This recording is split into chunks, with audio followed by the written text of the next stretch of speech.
గణపతి సాలగ్రామాలు. అన్ని సాలగ్రామాలు శోణభద్రలో దొరుకుతాయి. పరమశివుడికి సంబంధించిన సాలగ్రామం బాణం మాత్రం ఎక్కడ దొరుకుతుంది అంటే నర్మదా నదిలో దొరుకుతుంది. ఇప్పుడు మీరు భారతదేశాన్ని పూజగదిగా ఆలోచించండి. విష్ణు సాలగ్రామం గండకి, సూర్య సాలగ్రామం తంజావూరు వల్లం, గణపతి సాలగ్రామం శోణభద్ర, అదే అమ్మవారి సాలగ్రామం స్వర్ణముఖి, పరమశివ సాలగ్రామం గండకి, అదే నర్మదలో దొరుకుతుంది. నర్మద ఎక్కడుంది? భారతదేశానికి మధ్యలో ఉంటుంది నర్మదా నది. నర్మదా నది భారతదేశానికి మధ్యలో ఉండి, మధ్యలో ఉన్న నదిలో బాణం దొరుకుతుంది, శివలింగం దొరుకుతుంది అంటే ఈ భారతదేశం అంతా కూడా పంచాయతనంలో ప్రధానంగా ఏ పూజకి సంబంధించింది? శివ పూజకి సంబంధించిందని గుర్తు. అందుకే ఒక్క ఆ నర్మదా నదిలో బాణలింగాలు దొరుకుతాయి. ఇప్పటికీ బాణం తెచ్చుకోవాలి అంటే ఎక్కడ తెస్తారంటే నర్మదా నదిలో స్నానం చేసి దోషిళ్లతో పైకెత్తుతారు, ఎత్తితే దొరుకుతాయి బాణలింగాలు. బాణలింగాల్ని తన ప్రవాహపు ఉరిపిడి చేత ఇవ్వగలిగినది ఒక్క నర్మదా నదియే. నర్మదా నది ఈ కారణం చేతనే అంత ప్రశస్తిని పొందింది. అది సాక్షాత్ శివలింగ కోటుల్నికి కన్నతల్లి కడుపులో పెట్టుకుని ఉంటుంది. ఆ ప్రవాహం తరిగేది కాదు, అది నిరంతరము అలా ప్రవహించి వెళ్ళిపోతూ ఉంటుంది. అంత అద్భుతమైనటువంటి ఆ నర్మదా నది ప్రవాహము ఏది ఉన్నదో అది మీరు భారతదేశ పటంలో ఎక్కడ నిలబడి ఉండండి, ఒక్కసారి నర్మదా అని స్మరిస్తే చాలు. నర్మదా అని పిలిచి అమ్మవారిని భావన చేసి మీరు ఒక్క నమస్కారం చేస్తే చాలు. నర్మదా నది జలముల యొక్క కలశ ఇంట్లో ఉంటే చాలు. జీవితంలో ఒక్కసారి నర్మదా నది యొక్క ప్రవాహాన్ని చూడగలిగితే చాలు. అది ఒక్క పాపాన్ని కాదు, కొన్ని లక్షల కోట్ల పాపములను కాల్చివేయగలిగినటువంటి ఇంధనము. ఏమిటి? స్నానం కాదు, మజ్జనం కాదు, ప్రోక్షణం కాదు, నదీ జలాల వీక్షణ. అలా వెళ్ళి ఓసారి నది వంక చూసి వచ్చేస్తే చాలు.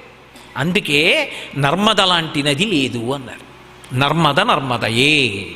నర్మదకి సాటి చెప్పడం చాలా కష్టం, అంత అద్భుతమైనది. అయితే మీరు ఒక్కటి గమనించవలసి ఉంటుంది. నువ్వు మరి ఏ రోజు చెప్తే ఆ రోజే ఆ నదితో పోల్చడం కష్టం అంటావు ఎలా అని అంటే మీరొక్కటి గమనించాలి. ఏ నదికి ఆ నదికి పోలిక లేదు అంటే అన్ని గొప్ప నదులకు వారసులం మనం. అప్పుడు పరమ సంతోషం పొందవలసిన వాళ్ళం ఎవరం? మనం. ఇన్ని నదులు మనవి, ఇన్ని నదుల జలాలు తాగేది మనం, ఇన్ని నదుల్ని పూజించేది మనం, ఇన్ని నదుల తీరాలు మనవి, ఇన్ని నదులు భారతదేశ వైభవంగా భగవత్ స్వరూపాలలోంచి వచ్చినవి, పాపములను తొలగతోయగలిగినవి.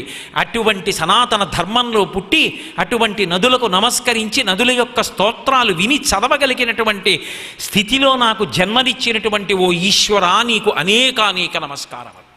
అందుకే నర్మద యొక్క గొప్పతనం గురించి శంకర భగవత్పాదాచార్య స్వామి వారు ఒక మాట చెప్పారు. ఆయన అన్నారు, విరించి విరించి విష్ణు శంకరస్య స్వకీయ ధామ వర్మదే అని తదీయ పాద పంకజం నమామి దేవి నర్మదే అన్నారు. అన్ని నదులు భగవంతుడికి నమస్కారం చేస్తాయి, అధిష్టాన శక్తులు. ముగ్గురు మూర్తులు కూడా ఎవరికి నమస్కారం చేస్తారంటేట వచ్చి నిలబడి నమస్కారం చేసి తేజస్సు మాకు కావాలి అని అడిగి ఆ నది యొక్క అధిష్టాన దేవతానుగ్రహంగా తేజస్సు ఎవరు పొందుతారు అంటే సాక్షాత్తుగా విరించి విష్ణు శంకర స్వకీయ ధామ వర్మదే అన్నారు. విరించి అంటే బ్రహ్మగారు, విష్ణు శంకర ముగ్గురు మూర్తులు సృష్టికర్త, స్థితికర్త, ప్రళయకర్త అయినటువంటి బ్రహ్మ విష్ణు మహేశ్వరులు కూడా తమ శక్తిని ఎక్కడ నుంచి పొందుతున్నారు అంటే నర్మదా నదీ తీరంలో నమస్కరించి నర్మద యొక్క అనుగ్రహంగా పొందుతున్నారు. వీళ్ళు ముగ్గురే అనుకుంటున్నారేమో. ప్రతిరోజు సూర్య భగవానుడు కూడా నమస్కరించేది ఎవరికి అంటే నర్మదా నదికి నమస్కరిస్తాట. వేళ తప్పకుండా ఈ భూమండలం చుట్టూ తిరిగొచ్చి కర్మఫల ప్రదాతనై కర్మలకు సాక్షినై నిలబడగలిగినటువంటి శక్తిని అనుగ్రహించమని సూర్యుడు నమస్కరించేది నర్మదా నదికి. అటువంటి నర్మదా నది దగ్గరికి వెళ్ళడం, అటువంటి నర్మదలో స్నానం చెయ్యగలగడం ఎంత అద్భుతమైనటువంటి విశేషమో మీరు ఆలోచన చెయ్యండి. అందుకే శంకరులు నర్మదా నది వైభవం గురించి చెప్తూ ఓ మాట అంటారు.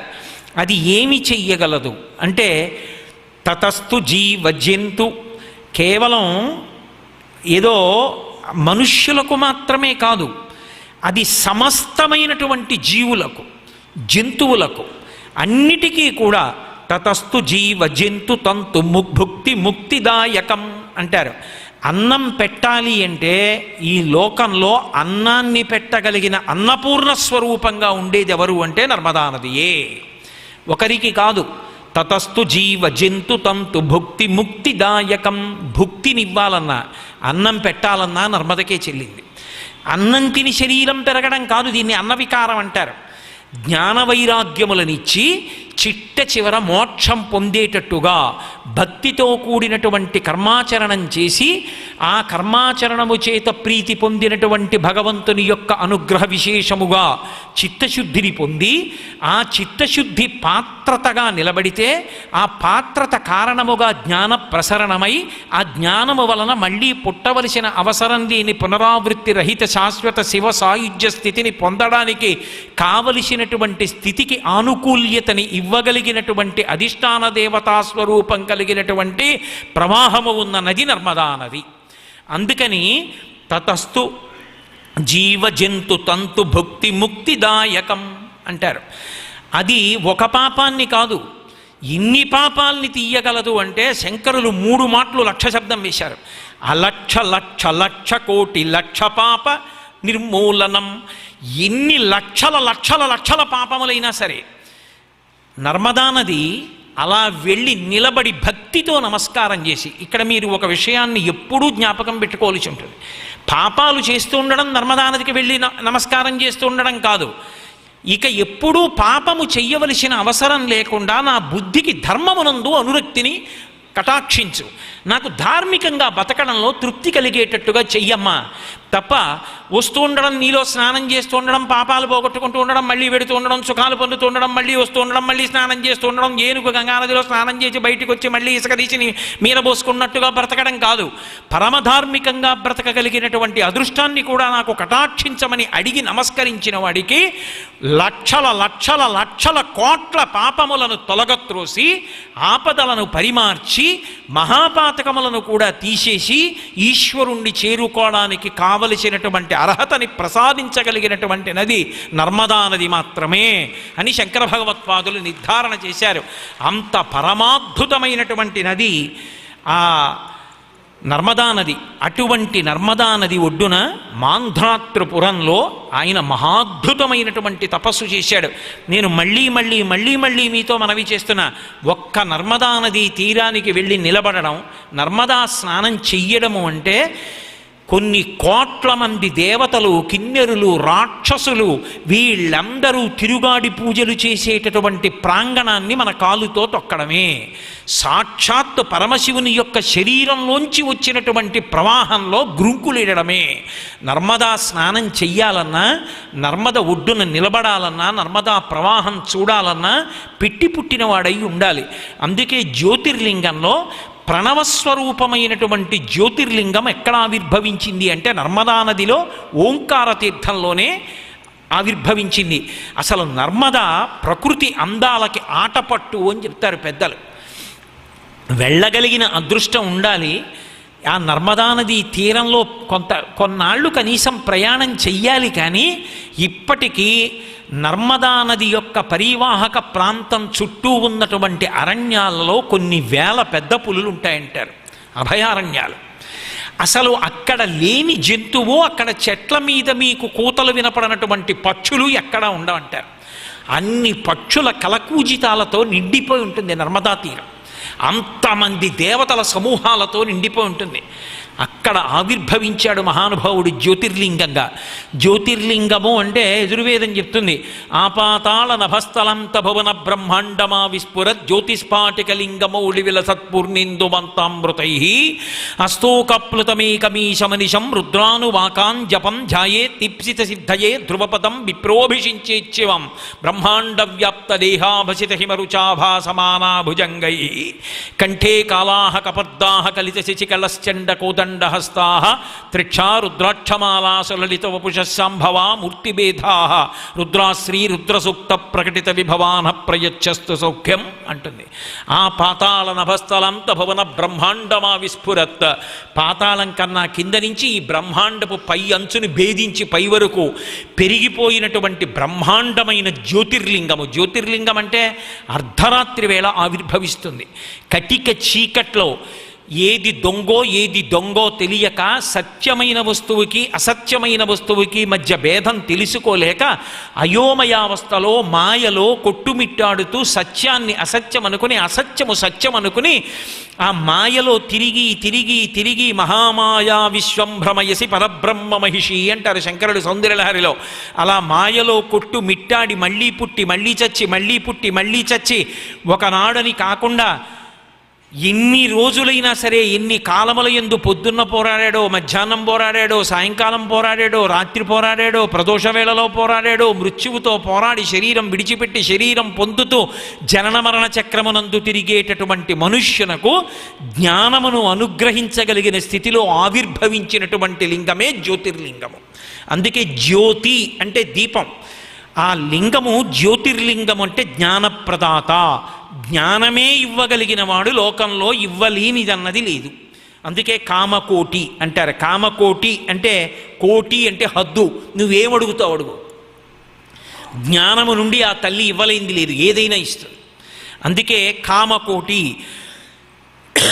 కోరికలకి చిట్ట చివరి హద్దు ఆవిడ. అంతకన్నా దాటి అడగగలిగినది ఇవ్వగలిగినది ఇంకొకరు లేరు. అటువంటి వాడు పరమశివుడు. అటువంటి పరమశివుడు ప్రణవస్వరూపుడు. ఓంకారం ఆయన రూపంగా ఉంటుంది. ఆయన నుండే ప్రణవం ఆవిర్భవించింది. ఆ ప్రణవం నుండే సమస్త శాస్త్రములు వచ్చాయి. అటువంటి అన్నిటికీ ఆది అయినటువంటి ప్రణవస్వరూపంగా ఓంకార రూపంగా మాంధాతృపురంలో నర్మదా నదీ తీరంలోనే పర్వత శిఖరం మీద విలిసి ఉన్నటువంటి వాడు మహానుభావుడైనటువంటి పరమశివుడు. శ్రీకృష్ణ పరమాత్మ చేత శాపోపహతుడయ్యాడు అశ్వత్థామ. చిరంజీవిగా ఉంటాడు. కానీ ఉద్రేకంతో ఆనాడు పాండవుల యొక్క కుమారులైనటువంటి ఉపపాండవులందరినీ కూడా ఒకే రాత్రి భయంకరంగా కంఠాలు కోసి తెగటార్చాడు. ఏడిచింది మహాతల్లి ద్రౌపదీదేవి. ఉద్రేకంబునరారు శస్త్రధరులై యుద్ధావనింలేరుకించి ద్రోహంబును నీకు చేయరు బలోచ్చేకంబునం చీకటిన్ భద్రాకారుల చిన్నిపాపల రణ ప్రౌఢ క్రియాహీనులన్ నిద్రాసక్తుల సంహరింపనకట నీ చేతులిట్లా ఆడెనో అని అడిగింది. అలా ఇంతమందిని చంపేస్తే చిరంజీవివైన ఉగ్రస్వరూపంతో తిరుగుతావని చెప్పి శాపమిచ్చాడు కృష్ణ పరమాత్మ. ఉగ్రస్వరూపంతో తల మీద మణి లేకుండా అశ్వత్థామ నర్మదా నదీ తీరంలో ఉన్నటువంటి ఘోరారణ్యములలో తిరుగుతూ ఉంటాడని కొంతమంది కిరాత జాతికి చెందినవారు ఈగలు ముసిరినటువంటి అశ్వత్థామ తలతో వెడుతూ ఉండగా చూసిన వాళ్ళు ఉన్నారని కూడా చెప్తారు. కార్తీక పౌర్ణమి నాడు నర్మదా తీరంలో ఉండేటటువంటి ఓంకారేశ్వరం పక్కనున్న క్షేత్రాల్లో అత్యద్భుతమైనటువంటి ఉత్సవాలు జరుగుతాయి. ఉత్సవాలకి ఆటపట్టు నర్మదా నది, దీపోత్సవాలకి ఆటపట్టు నర్మదా నది. సమస్తమైనటువంటి వారికి అందుకే శంకరాచార్యులు వారు స్తోత్రం చేస్తారు. బాహ్లికులు కిరాతులు దగ్గర నుంచి నర్మదా నదీ తీర ప్రాంతంలో నివాసం చెయ్యని వాళ్ళు, ఆరాధనలు చెయ్యని వాళ్ళు ఉండరు. సమస్త ఆరాధనలకి ఆయువు పట్టేది అంటే నర్మదా నది. పశ్చిమాభిముఖంగా ప్రవహించి చిట్ట చివర అరేబియా మహాసముద్రంలో కలిసిపోతూ ఉంటుంది. అంత అద్భుతమైనటువంటి స్థితి కలిగినటువంటి నర్మదా నది ఏది ఉన్నదో దాన్ని జీవితంలో తప్పకుండా ఒక్క పర్యాయమైనా సరే వెళ్ళి దర్శనం చేసి స్నానం చెయ్యాలి. అటువంటి నర్మదా నదీ తీరంలో కోరి కోరి మహాత్ములందరూ సేవించారు. ఎందుకంటే అక్కడికి వెళ్ళి సేవిస్తే తప్ప ఏ కోణంలో వెళ్ళిన వాళ్ళైనా సరే పూర్ణత్వాన్ని పొందలేదు. రంతిదేవుడు కోరి కోరి ఆ నర్మదా నదీ తీరాన్ని సేవించాడు. సేవించిన కారణం చేతనే అద్భుత తేజస్సుని పొంది శంకరాచార్యుల వారు నర్మదాష్టకంలో స్తోత్రం చేస్తారు. రంతిదేవుడిని ఆశ్రయించాడమ్మా అన్నారు. దానం చెయ్యడం కాదు, దానము ద్వారా తరించినవాడు రంతిదేవుడు. అందుకే తన జీవితంలో 40 రోజుల పైచిలకు అన్నం నీళ్లు లేకుండా ఉన్నాడు మహారాజు అయినా కూడా. ఎవరో ఆఖరికి అయ్యయ్యో పాపం ఇలా ఉండిపోయాడని ఒక పాత్రతో పాయసం కొన్ని మంచినీళ్లు తెచ్చిచ్చారు. ఇలా తినబోతున్నాడు. అవతల వాళ్ళు అడిగారని పెట్టడం కాదు, అవతలవాడు విష్ణు స్వరూపంలో వచ్చాడు. నేను తింటే ఉంది శరీరం పడిపోతుంది, కానీ పరమేశ్వరుడికి పెట్టి బ్రతికినదేదో అది బ్రతుకని నమ్మాడు. ఎదురుగుండా వచ్చినటువంటి వాడు ఆకలి అన్నాడు, పాయసం పెట్టేశాడు. మళ్ళీ ఎవరో వచ్చాడు, ఇంకొంత పాయసం పెట్టేశాడు. అయిపోయింది పాయసం, మంచినీళ్ళు ఉన్నాయి. ఆ నీళ్లు కంఠంలో పోసుకోబోతున్నాడు. గబగబా ఒక వ్యక్తి వచ్చాడు. అయ్యా, ఎంతో ఆకలితో ఉన్నాను, పట్టాడు అన్నం పెట్టమన్నాడు. రంతిదేవుడు ఒక మాట అన్నాడు. అసలు ఆ పద్యం పోతన గారికి అలా పడింది. అన్నము లేదు. ఎంత బాధపడ్డాడో. ఈ నీళ్లు కూడా తాగనివ్వవా అనలేదు. అయ్యో, ఆకలితో ఉన్నావు, పెట్టడానికి అన్నం లేదు. ఎంత దురదృష్టం. ఇది ఆయన బాధ. అయ్యో, నేను అన్నం తినలేదు, పాయసం తెచ్చిస్తే తిందామంటే పట్టుకుపోయారు, మంచినీళ్ళు కూడా తాగనివ్వవా అనాలి. అలా అనలేదు. అన్నము లేదు, కొన్ని మధురాంబువులున్నవి, త్రావుమన్నా రావన్నా ఆపద కలిగిన ఎల్ల ప్రాణులకు ఆపద తీర్చుట కంటే ఉండు మేలున్నదే, నాకు దిక్కు పురుషోత్తముడొక్కడే సొమ్ము పుల్కసా అన్నాడు. నా దగ్గర అన్నం లేదయా, కొన్ని మధురాంబువులున్నవి, తీయటి నీళ్లున్నాయి, త్రావుమన్నా రావన్నా. ఆ పిలవడంలో వ్యగ్రత లేదు, నాకు నీళ్లు కూడా లేకుండా పోయాయన్న బాధ లేదు. ఒక్క పద్యంలో ఎంత పరకాయ ప్రవేశం చేసి ఆవిష్కరించారో పోతన గారు.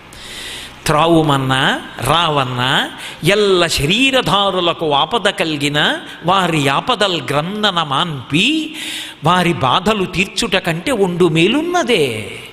శరీరధారులకు అంటాడు. అది చీమ కానీ దోమ కానీ అదో శరీరాన్ని ధరించింది, దాని బాధ దానికి ఉంది, దాని ఆకలి దానికి ఉంది, దాని దాహం దానికి ఉంది. దీని దాహం ఒకటి, దాని దాహం ఒకట.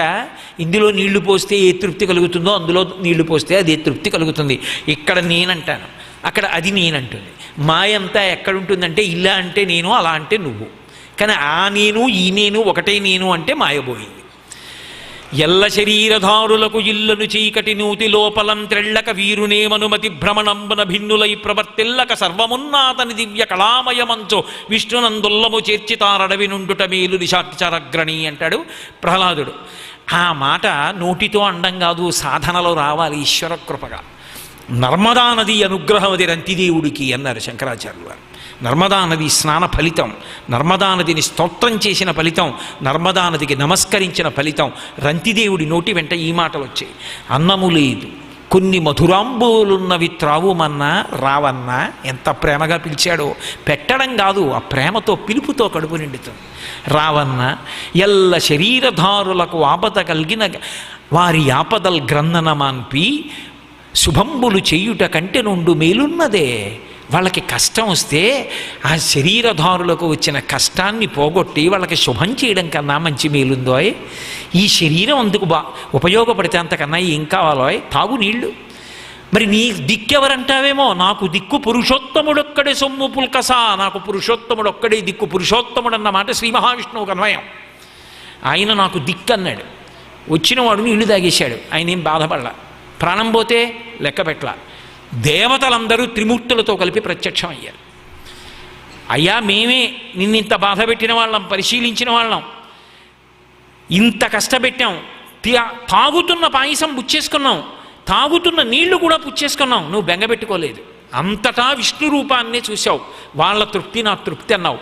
ఈ జ్ఞానము నోటితో చెప్పే అబ్బేది కాదు, నోటితో చెప్పిన వాడికి వచ్చినట్టు కాదు. అనుభవంలో ఈశ్వరానుగ్రహంగా రావాలి.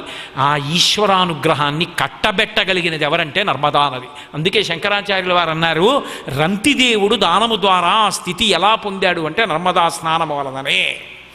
అందుకే కోరి కోరి పెద్దలైన వారందరూ కూడా ఒకరు ఇద్దరు అని కాదు. మీకు ఇందాక చెప్పే కదా, కద్దమ ప్రజాపతి కానివ్వండి, వశిష్ఠుడు కానివ్వండి, శిష్ఠుడు కానివ్వండి, శక్తి మహర్షి కానివ్వండి, బ్రహ్మగారు కానివ్వండి, విష్ణువు కానివ్వండి, శంకరుడు కానివ్వండి, నర్మదా నదిని సేవించని వాళ్ళు లేరు.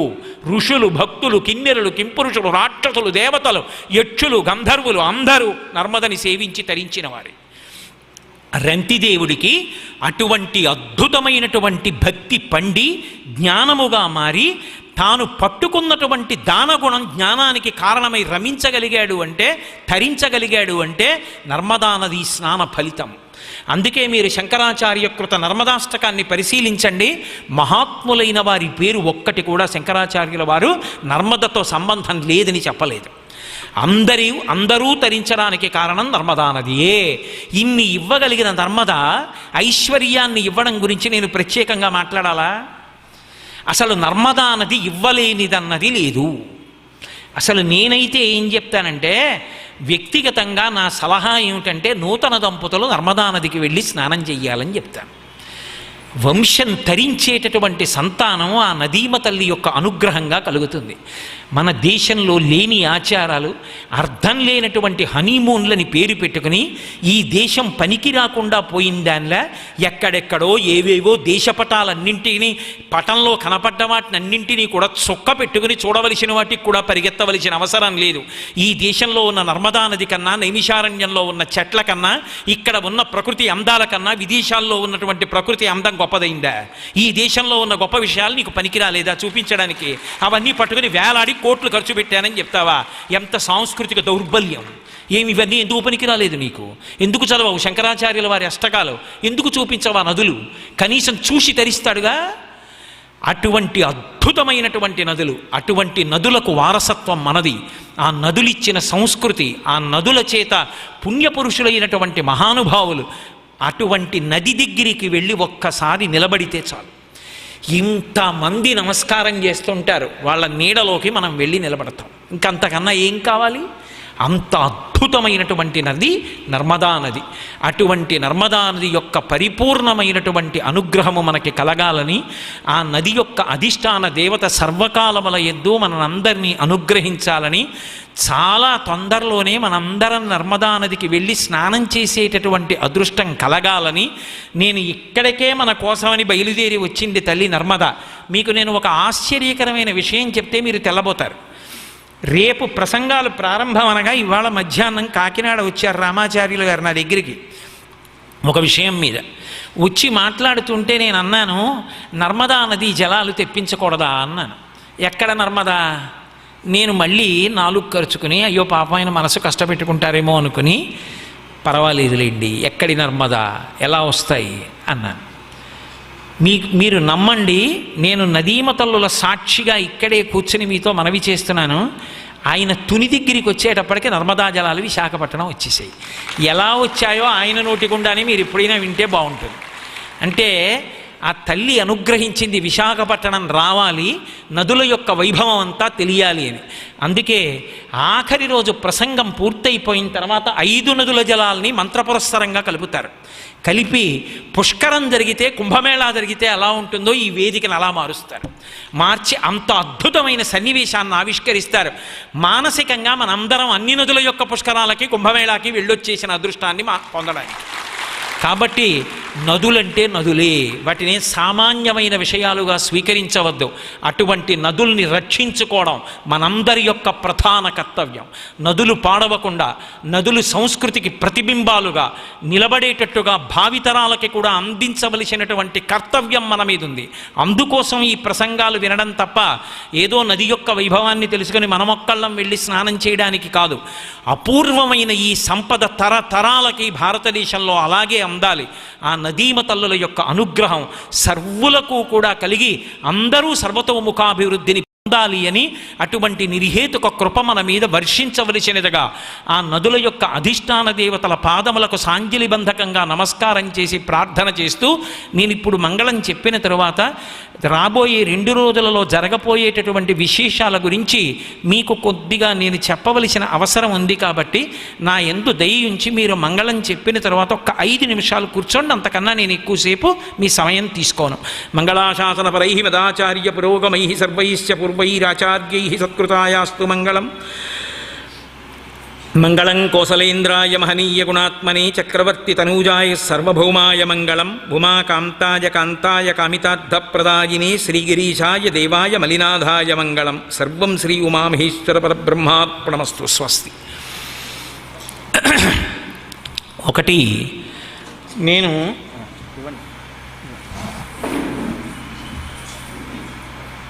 కూర్చుని చూసుకోవాలి ప్రవచనం చేసినప్పుడు.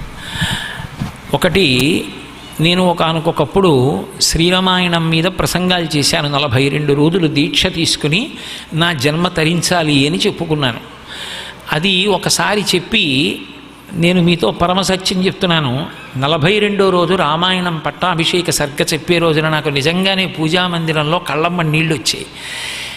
అయిపోయిందా రామాయణం, ఈశ్వర ఇంక నేను చెప్పనా జీవితంలో, ఇంకొక్కసారి రామాయణం చెప్పాలనుంది అనుకున్నాను. ఈశ్వరుడు మళ్ళీ 42 రోజులు నా చేత దీక్ష చేయించి మళ్ళీ రామాయణ ప్రవచనాలు చేయించాడు గుంటూరులో. రామాయణం ఎంత ప్రత్యక్షమైనటువంటి కావ్యమో, ఎంత రామానుగ్రహాన్ని ఇవ్వగలిగిన కావ్యమో, రామాయణాన్ని ముట్టుకోవడం, రామాయణం ఇంట్లో ఉండడం కూడా అంత గొప్పది అని ఎందుకు చెప్తారో మీకు ఒక్క ఉదాహరణ చెప్తాను. అభూత కల్పనలు నాకు అలవాట్లేదు, అందున అబద్ధాలు ఆడుకుని బ్రతకవలసిన అవసరం నాకు అంతకన్నా లేదు. నేను గుంటూరులో రామాయణం చెప్పే రోజుల్లో పక్కనే శారదాదేవి దేవాలయం షెడ్ ఉండేది. నేను రామాయణం చెప్తూ అరణ్యకాండలో సీతాపహరణ ఘట్టం చెప్తున్నాను. రోజు వచ్చి ఆ షెడ్ మీద ఒక పెద్ద కోతి పడుకుని వింటోంది అన్న విషయం ఎవ్వరికీ తెలియదు. ఆ కోతి లేచి ఎంత అల్లరి చేసేసిందంటే, అది చివరకు వచ్చి నేను ఇలా కూర్చుని ఉపన్యాసం చెప్తుంటే షెడ్ ఇంత ఎత్తులో అక్కడ వరకు ఉండేది. అది ఆ పైనుంచి చూసి పళ్ళు చూపించి నన్ను పీక్కు తినాలన్నట్టు చూసింది. అందరూ భయపడ్డారు, కొంతమంది లేచిపోయారు కూడా. నా దగ్గరికి పాకుతూ వచ్చి ఒక వ్యక్తి, ఆ రోజుల్లో టీవీలు దాన్ని రికార్డ్ చేస్తున్నాయి, దగ్గరికి వచ్చి మాట్లాడితే ఎలా, అందుకని అంత దూరంలోకి వచ్చి పాకుతూ అయ్యా ప్రసంగం ఆపేయండి, ఆ కోతి మీ మీద దూకేసేట్టు ఉందన్నాడు. నేను రామకథ చెప్పుకుంటున్నాను, నేను ఎందుకు పీకుతుంది కోతి, ఈశ్వరుడు ఉన్నాడు అని నేను రామాయణం చెప్పాను. సీతాపహరణం చెప్పాను అంతే. మీరు చెప్తే నమ్మరు, ఆ కోతి అలా జావగారి పడిపోయింది, ఇక కథలు. అందరూ చూశారు ఆ కోతిని. అది ప్రతిరోజు రామాయణం జరిగిన నాళ్ళు వచ్చి పడుకుని వింటుండేది. ఇంకా ఆశ్చర్యం ఏంటంటే, ఒక అవధూత ఉన్నారు, ఆయన రాత్రి 11 గంటలకి ఎక్కడో కర్నూలు జిల్లాలో శిష్యులు కాళ్ళు పట్టారు ఆయనకి. ఆయన నేల మీద తిరిగేవారు కారు, ధ్వజస్తంభాలు గుడి గోడలు ఎక్కి, నేను వారితో ఒకరోజు ఉన్నాను. వారు అందరిలా తినరు, అరటి పండిస్తే కోతి పీక్కున్నట్టే పీక్కుని తింటారు, ఎప్పుడూ రామనామం చెప్తుంటారు. ఆయన రాత్రి 11 గంటలకు ఆయనకి కాళ్ళు పట్టారు శిష్యులు. రామాయణం పూర్తయిపోయి పట్టాభిషేకం అవుతోంది, తెల్లవారకట్ట 4 గంటలకు ఆయన గుంటూరులో ఉన్నారు. శిష్యులు హడిలిపోయారు ఏరాయనని, అక్కడ లేరు. ఆయన ఇక్కడికి వచ్చారు, ఇక్కడి నుంచి ఫోన్ చేశారు, గురువుగారు ఇక్కడికి వచ్చారు, ఎప్పుడు బయలుదేరారు. ఆయన మాట్లాడేవారు కాదు ఎక్కువ. రాత్రి 11ంటికి కాళ్ళు పట్టి తలుపేశాం మేమేనో, 4 గంటలకి గుంటూరు ఎలా వచ్చారని. ఎలా వచ్చారో ఎక్కడి నుంచి వచ్చారో ఎవ్వరికీ తెలియదు. 4 అయ్యేటప్పటికీ ఆయన గుంటూరులో ఉన్నారు పట్టాభిషేకానికి. నా జీవితంలో రామాయణం చెప్పిన రోజుల్లో జరిగినటువంటి మధురమైన ఘట్టాలు, అపూర్వమైనటువంటి జ్ఞాపకాలు. అవి ఎప్పుడో నేను పెద్దవాడిని అయిపోయిన తర్వాత ఈశ్వరుడు నాకంత ఆయుర్దాయం ఇస్తే ఏ మడత కుర్చీలో పడుకుని నా మనవలతో పంచుకోవలసినవి. వేదికల మీద నేను ఎప్పుడూ చెప్పలేదు వాటిని. అంత గొప్ప రామాయణం గ్రంథరూపంలో రావాలని నేను కోరుకోలేదు. కానీ అది కొన్ని నాటకీయమైనటువంటి మలుపులు తిరిగి, అది ఎంఎస్కో వాళ్ళు దాన్ని రామాయణాన్నంతటినీ కూడా గ్రంథరూపంలో మేము తీసుకొస్తామని పట్టుపట్టారు. సరే తప్పకుండా తీసుకురండి అన్నాను కొన్ని ప్రత్యేక కారణాల వల్ల. అది ఇప్పుడు ముద్రణ పూర్తయిపోయి రావడానికి అవకాశం లేదు, సమయం లేదు, అంత రావడం కష్టం. కానీ నాకు విశాఖపట్టణంలోనే రామాయణం ఆవిష్కరణ జరగాలి, ఇంకా ఏ ఊళ్ళో జరగడం నాకు ఇష్టం లేదు. ఎందుకని అంటే దానికి ఒక కారణం ఉంది. నాకు ఎవరి పేరు చెప్తే తల వంచి 2 చేతులెత్తి నమస్కరిస్తానో, ఏ మహానుభావుడు నేను ప్రవచనాలు చెయ్యడానికి కొంత ప్రేరణయో, ఎవరిని నేను నా గురువుతో సమానంగా భావన చేసి నమస్కరిస్తానో, ఏ మహానుభావుడు చంకలో రామాయణం పెట్టుకుని ఊరూరా ఇల్లిల్లు తిరిగి ప్రవచనాలు చేశారో, ఎవరు రామభక్తిని విశేషంగా ప్రచారం చేశారో, అటువంటి మహాపురుషులు శ్రీమాన్ శ్రీభాష్యం అప్పలాచార్య స్వామి వారు నివసించిన గడ్డ. అటువంటి చోట ఈ వేదిక మీద రామాయణం ఆవిష్కరణ కావాలి. మీరు ఇంకా ఏ ఊళ్ళో చేసినా నాకు ఇష్టం లేదు. ఒకవేళ ఇంకో ఊళ్ళో చేయవలసి వస్తే మీరు చేసేయండి, దానికి పెద్ద విశేషం లేదు, నేను రాను. ఒక్క విశాఖపట్టణంలో నా ప్రసంగాలకి మీరు రామాయణం అందించగలిగితే నేను సంతోషిస్తాను, అదొక్కటే నా కోరిక అన్నాను. పాపం ఎంఎస్కో గ్రూప్ వాళ్ళు అర్జెంటుగా 20 మంది విద్వాంసుల్ని అపాయింట్ చేసుకుని రాత్రింబవళ్ళు దాన్ని పరిష్కృత ప్రతులు తయారు చేసి ప్రింట్ చేసేసి 27వ తారీఖున ఇక్కడే ఆవిష్కృతం అయ్యేటట్టుగా సిద్ధం చేశారు. ఆ విషయం నేను రామాచార్యులు గారితో పంచుకున్నాను. రామాచారి గారు, నాకు ఇక్కడ రామాయణం ఆవిష్కృతం అవ్వాలని కోరిక అన్నాను. అంతే తప్ప నేనేం దానికి పెద్ద ఉత్సవం చేయమని అడగలేదు. కానీ విశాఖపట్టణంలో ఉన్నటువంటి వారికి రామాయణం మీద ఉన్న ప్రేమ అటువంటిది. రామాయణ గ్రంథాన్ని రామచంద్రమూర్తిని పాండురంగస్వామి గుడి దగ్గర నుంచి 2 పల్లకీలలో ఊరేగింపుగా తీసుకొచ్చి జగన్నాథస్వామి దేవాలయంట, జగన్నాథస్వామి దేవాలయం నుంచి ఊరిరిగింపుగా తీసుకొచ్చి ఆ రెండిటిని ఇక్కడ ఆవిష్కరిస్తాము అని చెప్పారు. ఆ రామాయణాన్ని ఆవిష్కరించడానికి తిరుపతి దేవస్థానాలకి పూర్వ కార్యనిర్వహణాధికారి ఎల్వి సుబ్రహ్మణ్యం గారి దంపతులు కూడా బయలుదేరి వస్తున్నారు. ఆ రామాయణ ప్రవచనంలో మీరందరూ పాలు పంచుకుంటే నా కుటుంబంగా నేను విశాఖపట్టణాన్ని భావిస్తాను. మీకు నేను ఈ సందర్భంలో ఒక విశేషం చెప్పవలసి ఉంటుంది. మరికొంతకాలంలోనే నేను విశాఖపట్టణ వాస్తవ్యున్నైనా ఆశ్చర్యం కూడా లేదు. కాబట్టి మీ అందరూ కూడా ఒక కుటుంబ సభ్యులుగా ఈ రామాయణ ఆవిష్కరణలో పాల్గొనాలి అని నా కోరిక. కాబట్టి మీ అందరూ కూడా 27వ తారీఖున జరిగేటటువంటి ఈ ఉత్సవంలో పాల్గొనమని కేవలం కార్యనిర్వాహకుల పనుపునే కాకుండా అందులో నా వ్యక్తిగతమైనటువంటి కోరిక ఇమిడి ఉన్న కారణం చేత ముకుళిత హస్తాలతో మిమ్మల్ని ప్రార్థన చేస్తున్నాను. రెండవది, 27వ తారీఖు సాయంకాలం నదుల గురించి విన్న కారణం చేత మళ్ళీ పుష్కరాల గురించి చెప్పాలి, కుంభమేళా గురించి చెప్పాలి, 2 నదులు పూర్తి చెయ్యాలి. మళ్ళీ రేపు నర్మదా అంటే ఎక్కడ వెనకబడిపోతానో అన్న భయంతో ఇవాళ ఎక్కడో అక్కడ అయిపోయింది అనిపించేశాను ఇంకా నర్మదా. కాబట్టి అది స్పృశించడానికే మిగిలింది మీరు అల్లుకుపోగలరా వైభవాన్ని. 27వ తారీఖున ఒక అద్భుతమైన ఉత్సవం జరుగుతుంది ఇక్కడ ప్రసంగం తర్వాత. అది మీకు ఎటువంటి అనుభూతినిస్తుందంటే, మీరు స్వయంగా ఈ 5 నదుల పుష్కరాలకి కుంభమేళాలకి వెడితే ఎలా అనుభూతి పొందుతారో, దేశంలో ఎక్కడెక్కడి నుంచి ఎటువంటి వాళ్ళు వస్తారో, ఆ పుష్కరాలు ఎలా జరుగుతాయో అలాంటి ఒక మానసికమైనటువంటి రంగాన్ని, అటువంటి అద్భుత సన్నివేశాన్ని ఇక్కడ ఆవిష్కరిస్తారు. ఆ తరువాత 5 జలాల్ని మంత్రపురస్సరంగా ఒక కలశలోకి కలుపుతారు.